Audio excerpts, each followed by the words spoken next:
Hello everyone, and welcome to my channel General Hospital today. I hope everyone is having a wonderful day. Before we begin, please hit the subscribe button and give this video a thumbs up.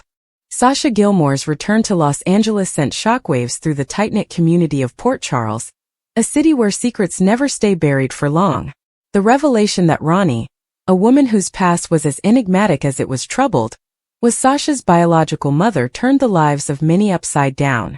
The news, like a sudden storm, stirred emotions, fractured relationships, and unearthed long-buried truths that would reshape the dynamics of General Hospital and its inhabitants. Sasha had been away from Port Charles for months, her absence a quiet void that left her friends and loved ones speculating. Some thought she'd left to escape the chaos of her past, her tumultuous relationships, the loss of her child, and the weight of her own mistakes. Others whispered she'd gone to find herself, to piece together the fragments of a life that had been marked by deception from the start. When she stepped off the plane at LAX, her eyes carried a new weight, a mixture of resolve and vulnerability. She wasn't the same Sasha who had left. Her hair was shorter, her demeanor sharper, but there was something softer too. A quiet strength that hinted at a journey of self-discovery. The city of Port Charles buzzed with her return. At the Metro Court, Carly Corinthos, ever the hub of information, was the first to spot Sasha walking through the lobby. Carly's eyes narrowed, not out of malice but curiosity. Sasha had always been a puzzle, a woman who seemed to carry more than her share of burdens. "Sasha, you're back," Carly said, her voice warm but probing. "You okay?" Sasha offered a tight smile, her hands fidgeting with the strap of her bag. "I'm here to set things right," she replied, her words cryptic but heavy with intent. Word of Sasha's return spread quickly, as it always did in Port Charles. By the time she reached the hospital, where she knew she'd find Michael Corinthos, her former love, the whispers had already begun. Michael was in the middle of a conversation with Willow Tate when Sasha walked in. The air stilled. Michael's face softened but Willow's tightened, a flicker of unease passing between them. Sasha didn't linger on the tension. "I need to talk to you," she said to Michael, her voice steady but urgent.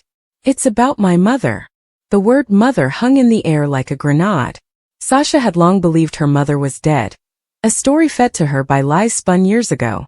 The truth, as it often does in Port Charles, had a way of unraveling at the most inconvenient times.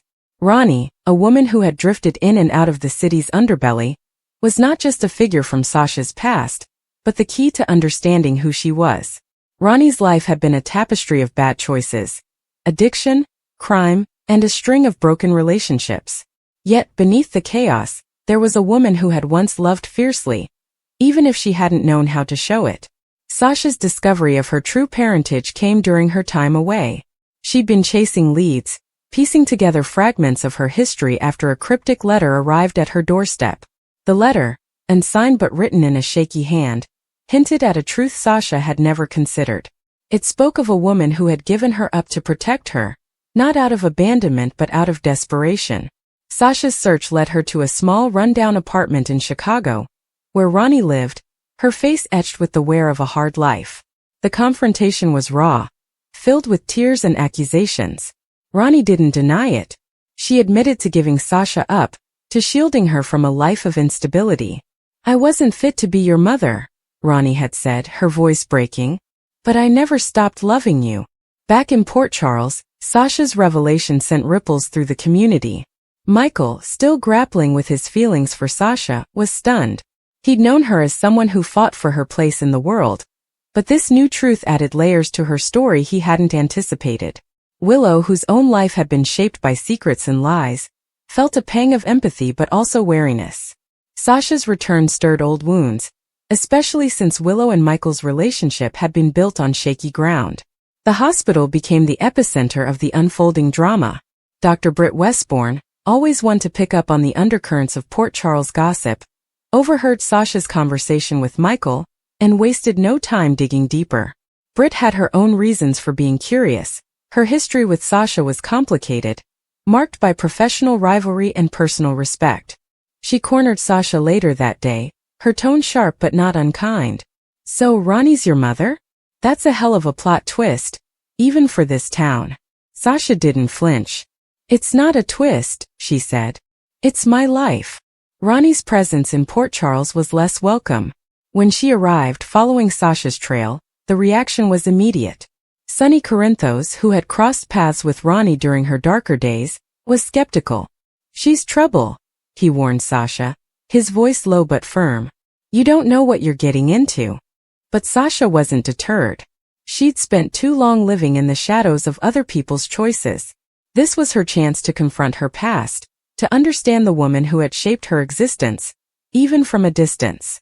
The relationship between Sasha and Ronnie was fraught with tension. Ronnie wanted to make amends, but her attempts were clumsy, colored by years of guilt and self-doubt. Sasha, meanwhile, struggled to reconcile the mother she'd imagined with the reality of a woman who seemed both broken and defiant.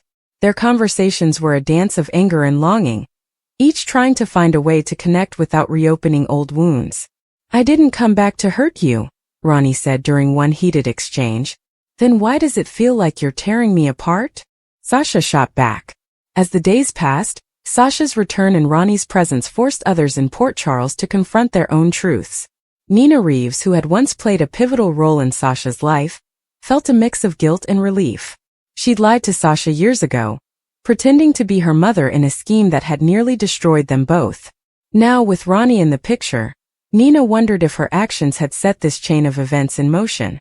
She approached Sasha cautiously, offering an apology that felt inadequate. I never meant to hurt you, Nina said. Sasha's response was measured but cutting. You didn't just hurt me, Nina. You made me question who I am. The hospital itself seemed to pulse with the weight of these revelations. Nurses whispered in the break room, doctors exchanged knowing glances, and patients picked up on the tension that hung in the air. Elizabeth Weber, ever the voice of reason, tried to offer Sasha support, but even she could see the storm brewing. You can't fix this overnight, Elizabeth told Sasha. But you don't have to do it alone. Sasha nodded, but the weight of her mother's identity, and the years of lies that had hidden it, felt like a burden she'd carry alone. Ronnie's past began to surface, complicating matters further. Old associates from her days on the fringes of Port Charles's underworld started to reappear, each with their own agenda. One, a man named Victor, claimed Ronnie owed him a debt tied to the circumstances of Sasha's birth. Victor's arrival set off alarm bells for Sonny, who saw him as a threat not just to Sasha but to the fragile peace of the city. You stay away from her, Sonny warned Victor, his voice a low growl. But Victor's smirk suggested he wasn't easily intimidated. All this time, Tracy whispered, her voice trembling with the dawning horror. All this time he's been here causing havoc, threatening people, and you knew. You knew exactly who he was. You lied to me. You lied to the police. You lied to everyone. Her eyes, now blazing with a mixture of hurt and fury, locked onto his. You let that man near our family. You let him into our lives. I had no choice, Martin insisted, a desperate edge creeping into his voice. When he showed up, it was a nightmare come to life. The one person from my past who could destroy everything I'd built. I thought if I could manage him, pay him off, keep him quiet, I could contain the damage. I could protect you, protect us from ever having to know the truth about where I came from. Protect me. Tracy shot to her feet, the movement swift and angry. You call this protection? Lying to my face every single day? Letting me believe you were dealing with a troublesome former acquaintance when you were actually conspiring with your own brother? My God, Martin, the things he's done. The people he's hurt. And you were his what? His accomplice. His silent partner. No. Never that, Martin said, standing as well, his hands held out in a placating gesture. I have never conspired with him in any of his crimes here. My only crime, my only sin has been one of silence. Of trying to protect the life I have with you. Don't you dare. Tracy spat, her finger pointing accusingly at him.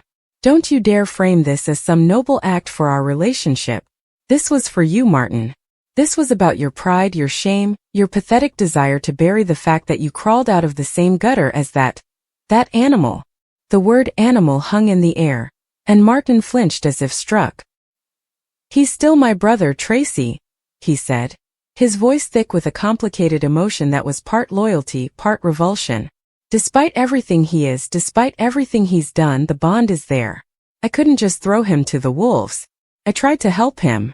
I tried to get him to leave. But he didn't, did he? Tracy countered, her voice dripping with sarcasm. Because he knows he has you over a barrel. He knows your dirty little secret, and he's been milking you for all you're worth. And you, the brilliant attorney, you just let him. You were so terrified of anyone finding out you have a low-rent criminal for a brother that you became his puppet. She turned away from him, wrapping her arms around herself as a shiver ran through her body. All those times you handled him. All those times you assured me it was taken care of. You were just paying him off, weren't you? Our money. Quartermain money. You used it to buy the silence of your thug brother. It was my money, Martin retorted, his own temper fraying under the onslaught of her anger and the sharp sting of the truth. I earned it. In this family it's all the same. Tracy whirled back to face him, tears of rage and betrayal now glistening in her eyes. And you dragged the Quartermain name through the mud by association. You exposed us to him. You let him into our world. What else, Martin? What other lies are there? Is there a wife stashed away somewhere? Children? Are you even really a lawyer? That's enough, Tracy, Martin said, his voice regaining some of its courtroom steel. You know who I am. The man you fell in love with is real. My career is real. My love for you is real. My past is just uglier than I led you to believe. Uglier. Tracy let out a hollow, broken laugh. Martin, this isn't just an ugly past. This is an active, ongoing deception. This is you being intimately connected to a man who represents everything you claim to have left behind. How can I ever believe a word you say again? How can I trust that the man I share a bed with, the man I've built a life with, isn't just a carefully constructed fiction? The question struck at the very heart of his fear. He saw the foundation of their life together crumbling before his eyes, not with a dramatic explosion, but with the quiet, devastating collapse of trust. I am the man you love, Tracy, he pleaded, taking a step toward her. The brotherhood, the blood tie. It's a chain I've never been able to break. You of all people should understand that. You fought with your family, you've been furious with them, but in the end the Quartermains stick together. It's the same for me. It's just that my family is. Ronnie, don't you compare my family to yours. Tracy's voice was dangerously low. My family may be difficult, greedy, and manipulative, but we are not criminals. We do not terrorize people. We do not live in the shadows, extorting and threatening. How dare you equate the two? You're right, Martin conceded, the fight draining out of him, leaving only a hollowed-out shell of regret. You're right. It's not the same. My loyalty was misplaced. It was a weakness, a fatal flaw. I chose protecting Ronnie over being honest with you, and in doing so, I betrayed you in the worst way possible. He sank back into the armchair, looking every one of his years and more. The sophisticated, confident attorney was gone, replaced by a man broken by the weight of his own secrets. I thought I could control it. I thought I could keep the two worlds separate. But Ronnie, he's a force of nature. A destructive one. He thrives on chaos, and he knew that by being here, he could pull me back into his orbit. And he was right. Tracy watched him, the anger still a hot coal in her chest, but now mixed with a devastating sense of grief. She was grieving for the man she thought she knew, for the relationship she believed they had, for the future that had just been irrevocably altered. She thought of all the moments, big and small, where his behavior now made a terrible, horrifying sense. The evasiveness, the sudden trips, the large, unexplained cash withdrawals he'd blamed on gambling debts. A sin she, of all people, could understand and forgive. Now she knew the truth. The money was a tributary flowing directly to Ronnie. All those times you were working late, she murmured, more to herself than to him. You were with him, weren't you? Martin didn't need to answer. The pained look on his face was confirmation enough. Did it ever occur to you, Tracy asked, her voice trembling with a fresh wave of pain, that if you had told me the truth from the beginning we could have faced it together? That I, of all people, would have understood a complicated family? That I would have stood by you if you had been honest? I was ashamed. The admission burst from him, raw and unvarnished. Ashamed of him, ashamed of where I came from. I worked so hard, Tracy, for so long to build a life of respectability. To be a man worthy of a Quartermain. I was terrified that if you knew the truth, if you knew the squalor and the violence I came from, You would look at me with disgust.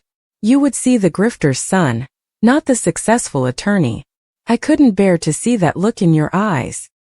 He looked up at her, his own eyes glistening with unshed tears. And now I see it anyway. And it's 1,000 times worse because I brought it upon myself. Later that night, Sasha stepped outside the hotel to breathe.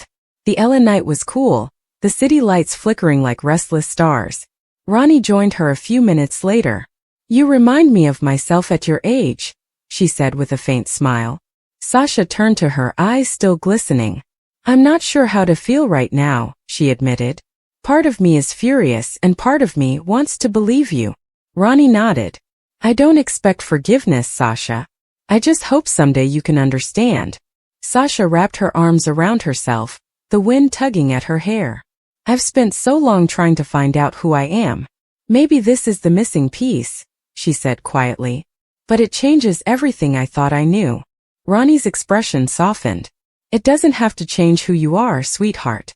You're still the same strong woman you've always been. You've just learned where that strength comes from. The next morning, Sasha woke early, unable to sleep. Her thoughts were consumed by everything Ronnie had told her. The story of a scared young woman, forced into impossible choices, sounded painfully human. She remembered her own mistakes, her own moments of weakness, and it made her heart ache for the woman who had given her life. She decided she needed more answers, about her father, about why she had been lied to for so long. When Ronnie knocked softly on the door, Sasha was ready. Tell me everything, she said simply. Ronnie sat beside her, voice trembling as she spoke. Your father was a man named Marcus Gilmore. He never knew about you. He died in an accident before I could tell him I was pregnant. Sasha's eyes filled again. So the last name, Gilmore, that was his. Ronnie nodded. I wanted you to have a piece of him, even if I couldn't be in your life. Sasha touched her heart, whispering, I thought it was just a name, but it meant something all along. Their conversation lasted the entire morning, filled with truth and pain but also the beginning of healing. Ronnie showed Sasha old letters she had written but never sent, photos of herself during pregnancy, and even a small bracelet from the hospital. Each piece connected Sasha to a past she never knew existed. When she looked at Ronnie now, she saw not just the woman who abandoned her, but the mother who had carried her love in silence for decades. Later that day, Sasha suggested something unexpected. Come back to Port Charles with me, she said. Ronnie blinked, surprised. You'd want that. Sasha nodded slowly. If you're telling me the truth, then people deserve to know. And maybe I need to see how this fits into my life there. I need to face my past with all of it out in the open. Ronnie hesitated, then smiled through tears. If that's what you want, I'll go anywhere with you. Back in Port Charles, Sasha's return caused ripples instantly.